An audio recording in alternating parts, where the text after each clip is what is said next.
This is the future.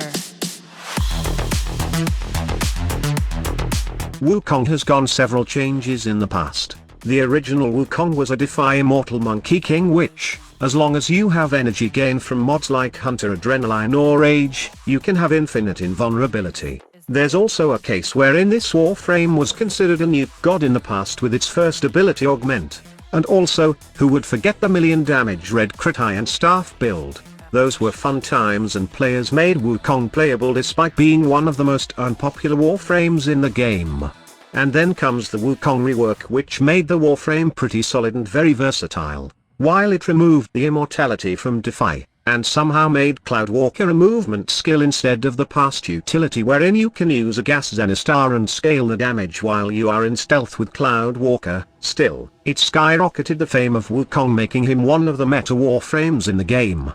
And right now, I'm so glad that Red Crit Iron Staff is very usable, and I think this is by far the most fun Exalted Wukong I have ever played. So basically, the million of red crit damage is gone here, but I'm planning to experiment on something else later as soon as I got the needed stuff. But right now, you can have red crit in Wukong's Iron Staff with the help of the Wrathful Advance subsume ability. Just a tip. You can always use the hold button mechanic of the Wrathful Advance to proc the critical chance buff and then keep the combo counter of Wukong's Iron Staff, which is much needed for boosting the damage further. Now, let's take a look at the builds.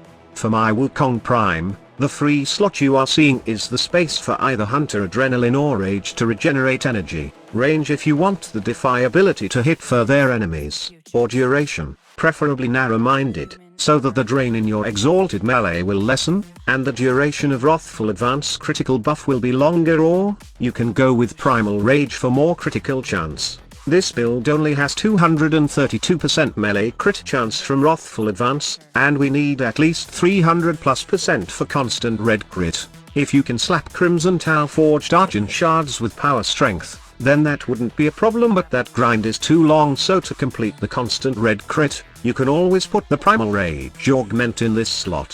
For the Iron Staff, I got a mix of Condition Overload and Primed Pressure Point in my build. You can slap a critical mod in the form of Gladiator Might to replace Primed Pressure Point, or you can go with the Faction mod on this one. However, faction mods work better if the melee has damage over time such as Slash and Heat and it double dips the damage. It's a good option to go with faction mod, but I prefer just slapping 2 melee damage boosting mods in my Wukong to make it universally good.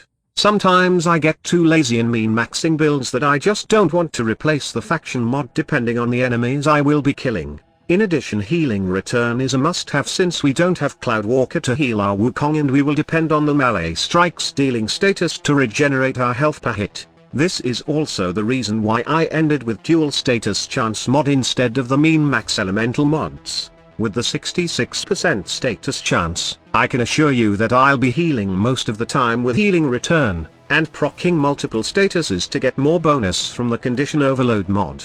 Also, the Healing Return mod will help your clone survive as it will heal constantly while using the Iron Staff melee. Now, Wukong clone is affected by Rhino's Roar as your subsumed ability, but I think it's not working with Wrathful Advance. I don't know if this is 100% true, but upon testing, I don't see the clone having huge damage at all while Wrathful Advance is active.